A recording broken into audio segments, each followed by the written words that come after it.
It's my dad, who I lost during COVID. I lost my lovely husband. I lost my father to COVID in April 2020. The powerful stories of those still suffering set the scene for the second stage of the COVID inquiry. As bereaved families gathered outside, inside it wasn't long before astonishing revelations began emerging of exchanges at the heart of government.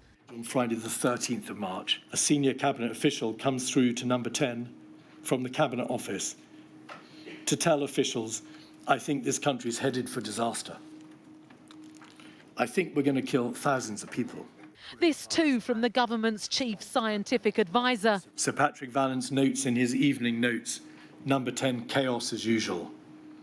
On Friday, the 2-metre rule meeting made it abundantly clear that no one in number 10 or the cabinet office had really read or taken time to understand the science advice on 2 metres.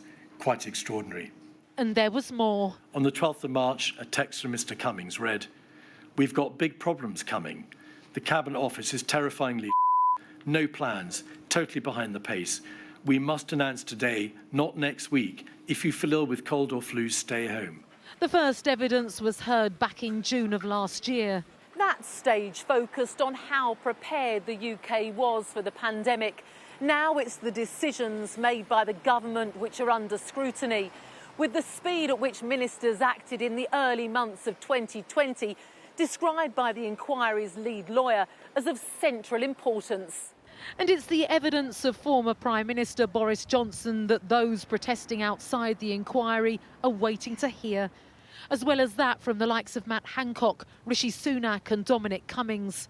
For Rivka Gottlieb, who lost her father, there's frustration that only one bereaved witness is to give evidence during this stage of the inquiry.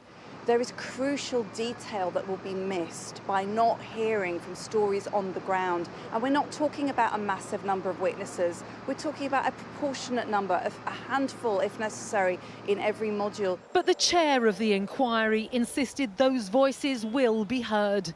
There's plenty of time. It'll be more than 6 years after the first lockdown when the inquiry finally concludes. Before then, there are sure to be further revelations. Painful not only for the families, but politically for the government too. Emma Birchley, Sky News, Central London.